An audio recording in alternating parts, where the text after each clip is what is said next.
একসময় যা ছিল শুধুই কল্পনা, আজ তা চুয়াডাঙ্গার মাটিতে বাস্তব।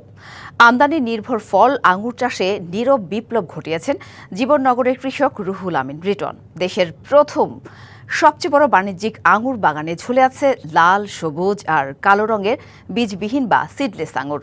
প্রতিদিন এই আঙুর বাগান দেখতে ভিড় করছেন শত শত মানুষ। কৃষি বিভাগ বলছে, আঙুর চাষে সরকারের সর্বোচ্চ পর্যায় থেকে সহযোগিতা পেলে এই সাফল্য দেশের ফল উৎপাদনে নতুন দিগন্ত উন্মোচন করবে।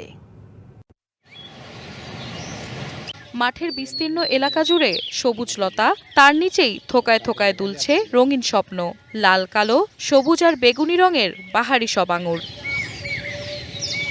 দেশের মাটিতে বিদেশি ফল আঙুরের এ বাগান চুয়াডাঙ্গার জীবননগর উপজেলার পেয়ারাতলায়। নিজ উদ্যোগেই আমদানি নির্ভর ফলের বাগানটি গড়ে তুলেছেন কৃষি উদ্যোক্তা রুহুল আমিন রিটন। ২০২৩ সালে ভারত, ইতালি ও অস্ট্রেলিয়া থেকে উন্নত জাতের বিভিন্ন প্রজাতির ৪,০০০ চারা সংগ্রহ করে ১২ বিঘা জমিতে গড়ে তোলেন বিশ্বমানের সিডলেস আঙুরের বাগান। শিয়া বাটার ও ভিটামিনে সমৃদ্ধ লিলি বিউটি সোপ, তারুণ্যময় উজ্জ্বল ত্বকের জন্য। ছোট পরিসরে আমি অল্প কয়েকটা গাছ নিয়ে শুরু করি, যেগুলো ইউক্রেনিয়ান, রাশিয়ান, ইটালিয়ান, এগুলো ইম্পোর্টারের মাধ্যমে বিভিন্নভাবে আমি কালেক্ট করি। এটা বিদেশি ফল আমরা ন্যাচারাল পদ্ধতিতে তৈরি করতে থাকি। বিভিন্ন জেলা থেকে রিটনের আঙুর বাগান দেখতে ছুটে আসছেন অনেকেই। বাগানকে ঘিরে তৈরি হয়েছে স্থানীয়দের কর্মসংস্থানও। আমরা এই লিটন ভাইয়ের বাগানে আমরা আসি, পানি দেওয়ার কাজ করি, পরিচর্যা করি। কাজ 70-80 জন 60 জন এরকম হয়ে যায়।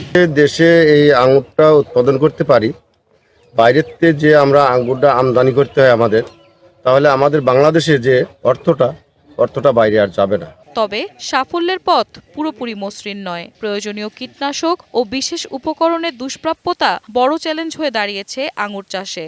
যদিও এমন উদ্যোগে সর্বোচ্চ সহায়তা নিয়ে পাশে থাকার আশ্বাস কৃষি বিভাগের।